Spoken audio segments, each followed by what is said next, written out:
राधे राधे। जय श्री कृष्णा। दशा माता का व्रत और पूजन सुहागन स्त्री अपने घर की दशा सुधारने के लिए, घर की सुख समृद्धि के लिए करती है। इससे घर की दरिद्रता दूर होती है। यह जो पूजन है यह 10 दिन तक चलता है। इसकी पूजा 10वें दिन यानी कि दशमी तिथि के दिन की जाती है।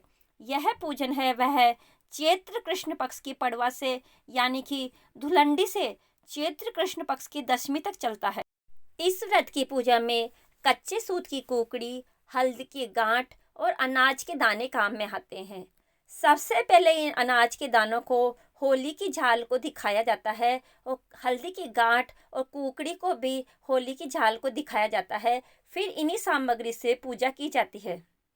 फिर ये कहानी चैत्र कृष्ण प्रतिपदा से चैत्र कृष्ण दशमी तक 10 दिनों तक सुनी जाती है और 10वें दिन दशा माता का व्रत किया जाता है।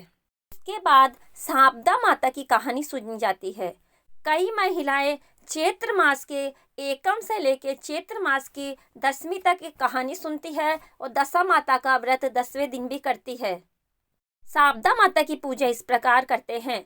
सर्वप्रथम पूजा की थाली में सारी पूजन सामग्री सजा ले जो आपने होली की अग्नि को दिखाई थी। शारदा देवी का डोरा लेकर इसमें 16 गठाने लगाए।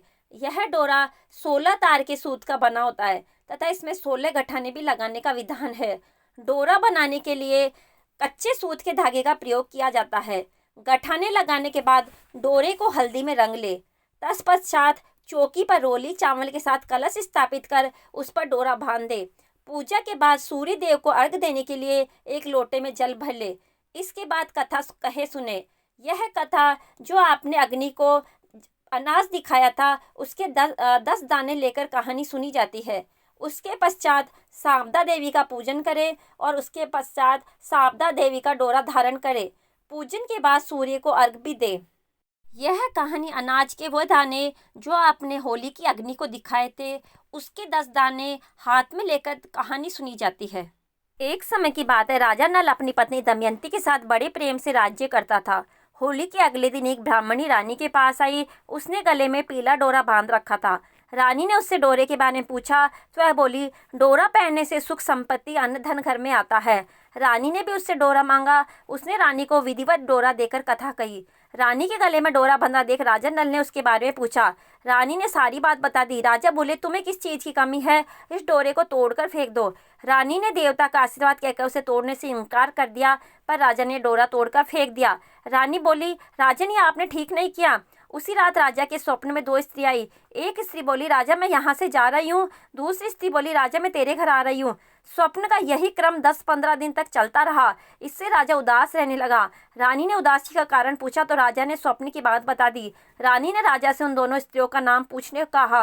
तब राजा ने उनसे उनके नाम पूछे तो जाने वाली स्त्री ने अपना नाम लक्ष्मी तथा आने वाली स्त्री ने दरिद्रता बताया। लक्ष्मी के जाते ही सब सोना चांदी मिट्टी हो गया। रानी सहायता के लिए अपनी सखियों के पास गई, पर उनको फटेहाल देखकर कोई भी उनसे नहीं बोला।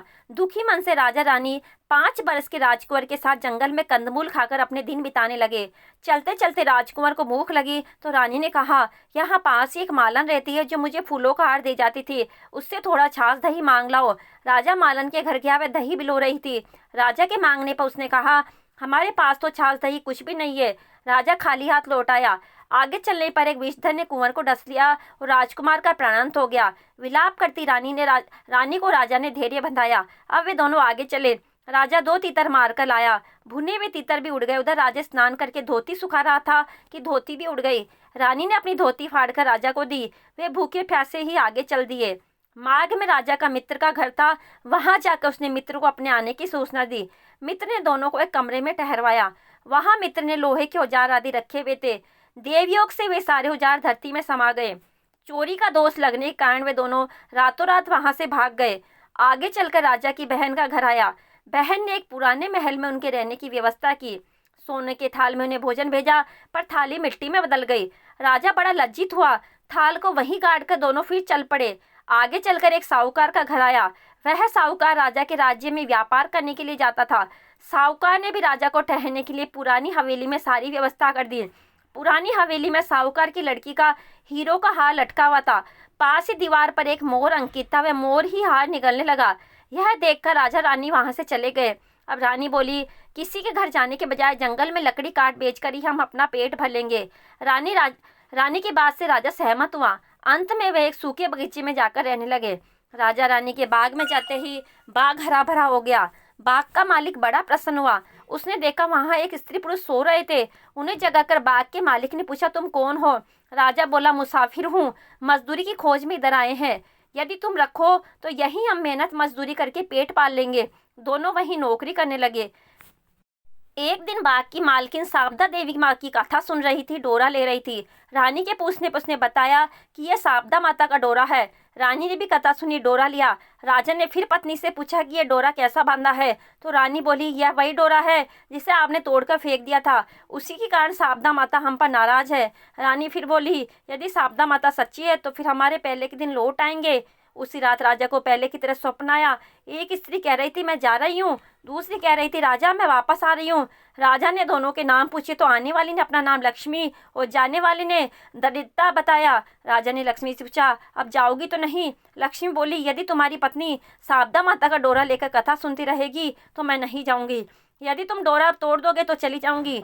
बाग की मालकिन जब वहां रानी को हार देने जाती तो दमयंती हार गूंथ कर देती। हार देखकर रानी बड़ी प्रसन्न हुई। उसने पूछा कि हार किसने बनाया है? तो मालन ने कहा, कोई पति पत्नी बाग में मजदूरी करते हैं, उन्होंने बनाया है। रानी ने मालन को दोनों परदोसियों के नाम पूछने को कहा। उन्होंने अपना नाम नल, दमयंती बता दिया। मालन दोनों से समय याचना करने लगी। राजा ने उससे कहा, इसमें तुम्हारा क्या दोष है? हमारे दिन ही खराब थे। अब दोनों अपने राजमहलों की तरफ चले। राह में साहूकार का घर आया। वह साहूकार के पास गया।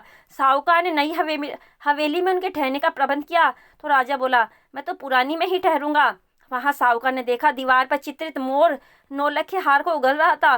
साहूकार ने राजा के पैर पकड़ लिए। राजा ने कहा, दोस्त तुम्हारा नहीं, मेरे ही दिन बुरे थे। राजा आगे चलकर बहन के घर पहुंचा। बहन ने नए महल में रहने की जिद की। पैरों के नीचे की धरती खोदी तो हीरो से जड़ी थाल वहां से निकल आया। राजा ने बहन को वह थाल भेंट स्वरूप दिया। राजा आगे चल मित्र के घर पहुंचे तो उसने नए मकान में ठहरने की व्यवस्था की, पर राजा पुराने कमरे में ही ठहरा। वहीं मित्र के लोहे के औजार मिल गए। आगे चले तो नदी किनारे जहाँ राजा की धोती उड़ गई थी वह एक वृक्ष से लटकी हुई थी। वहां नहा धोकर धोती पहन राजा आगे चला तो देखा कि कुंवर खेल रहा है। माँ बाप को देखकर उसने उनके पैर छुए। नगर में पहुंचकर राजा की मालन दुर्वा लेकर आई तो राजा बोला, आज दुर्वा लेकर आई थी, उस दिन छाछ के लिए ही मना कर दिया था। रानी ने राजा से कहा, वह तो हमारे बुरे दिनों का प्रभाव था। महलों में गए। रानी की सखियां धन धान्य से भरे थाल लिए गीत गाती आई। नौकर चाकर सब पहले के समान हो गए। शारदा माता का डोरा बांधने के कारण यह सब फल प्राप्त हुआ। इसलिए सभी को श्रद्धा पूर्वक माँ शारदा माता की पूजा करनी चाहिए। स्त्रियों को कथा पूजन कर डोरा धारण करना चाहिए। हे शारदा माता, कथा कहने वाले, सुनने वाले और हुकारा भरने वाले सभी पर अपनी कृपा दृष्टि बनाए रखना। बोलो शारदा मैया की जय।